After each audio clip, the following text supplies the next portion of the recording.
Goeiedag, ek is Liesel van die Kerk van die Oudtshoorn Koerant. Ons wil net graag aan elke leerder wat met hulle eksamen begin baie sterkte toewens. Onthou, beplan jou tyd mooi, moenie alles op een slag probeer nie. 'n Klein bietjie elke dag help baie. Bly kalm, haal asem en lees elke vraag baie mooi deur. En begin met dit wat jy ken. Sorg vir jouself, rus genoeg, eet gesond en glo aan jouself. Onthou, jy kan dit doen. Goeiemôre, ek is Karen Alexander, principaal van Oriel College. 'n paar raad wat ek vir ons leerders kan gee vir die eksamen is die volgende. Begin met 'n studieprogram en maak kort opsommings soos wat jy jou voorberei vir die eksamen. Die tip wat ek vir myself altyd gebruik is, maak akronieme. Bly gefokus. Kry genoeg rus in, moet jou nie ooreis nie, drink gereeld water en slaap gereeld. En dan die laaste, wanneer jy in die eksamen kom, wees rustig, moenie gestres wees nie, en lees jou vrae, moenie deur dit hardloop nie. Lees jou vrae herhaaldelik, probeer verstaan, gebruik jou highlighter om die sleutelwoorde te onderstreep in jou vraag en beantwoord dit wat die vraag vir jou vra. Goeiedag kijkers, ek is meneer Stierman van Brixton Secundaire School. Ek wil net graag die matriculante en elke leerder daar buite wat tans bezig is met voorbereiding vir die eindexamen, 'n boodskapie gee. Sterkte met die voorbereiding vir hulle eindexamen. En ons glo en hoop dat julle dit met die nodige deursettingsvermoë, ydervermoë en toewyding sal aanpak.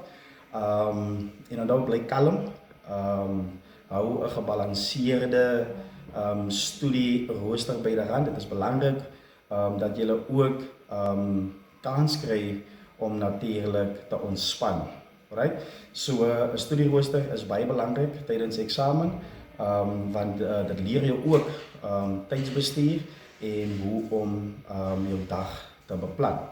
Alright, met dit gesê, sit alles in, bly gefokus en onthou vir wie jy dit doen dit net vir jouself. Doen net jou beste. Baie dankie. My name is Tembeka Mapongo. I'm the principal at Fezekile Secondary School. I would love to wish you all the best, especially our grade 12. May you excel in your exam and achieve your goals. And good luck. And may your hard work pay off. You've got this. What I would love to say to you, you need to prepare yourself early enough for your examination. Please ensure that you know your work.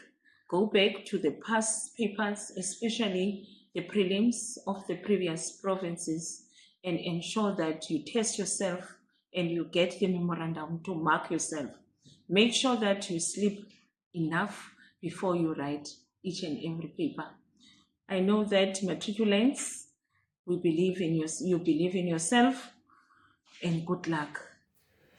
Goeiemôre almal, ek is Karl Snyman, die skoolhoof van Langehoven Gimnasium en hier is 'n tyd wat voor ons lê wat eksamens afgelê word, al die pad van graad 4 tot matriek. Ek weet ons fokus baie op die matrieks altyd, maar ek wil net so 'n paar wenke gee vir almal van graad 4 tot graad 12 rakende eksamen en voorbereiding. So is altyd baie belangrik om reg voor te berei. Wees reg vir jou eksamen. Berei vroeg voor. Maak seker dat jy jou werk ken. Maak nie saak hoe jy dit wil leer nie, of jy rympies doen, maar maak seker dat wanneer jy in 'n eksamenlokaal instap, jy reg is. Dan wil ek veral vir mamma en pappa, die ouers sê, hierdie is 'n stresvolle tyd vir julle kinders. Wees julle asseblief rustig en maak seker dat julle 'n rustige omgewing by die huis skep. En dan baie belangrik vir my is altyd, kry so klein bietjie oefening in ook. Jy hoef nie vir 3 ure te gaan oefen nie, maar net so 'n halfuur 'n dag. Maak seker jy beweeg, kry so 'n bietjie vars suurstof in jou liggaam, want ek voel dit is ook belangrik vir die leerdery. Maar van my kant af, sterkte aan elkeen wat eksamen skryf. Ek glo en vertrou dat julle julle bes sal gee. Baie dankie. My naam is meneer Klaasen, ek is die principaal van Hoërskool Morester. Ek wil die klas van 2025 bemoedig en voorspoed toewens met hierdie eksamen. Ek bid vir hulle Jesaja 41 vers 10 toe, waar die woord sê moenie bang wees nie, want jy is reeds al 'n oorwinnaar. Alle sterkte. Hallo, ek is juffrou Skooman van die Oudtshoorn Vaardigheidsskool en vandag het ek vir jou 'n paar wenke om beter voor te berei vir die eksamen. Die eerste een, gebruik lekker baie kleur as jy jou opsommings maak, jou breinkaarte en so gebruik baie kleur. En die tweede een is, kry vir jou stil plekkie om te werk, waar daar nie baie afleidings is nie, waar jy rustig kan sit en jou opsommings maak, en puntsgewyse opsommings nie lang uitgerek te sit nie. Baie sterkte vir julle.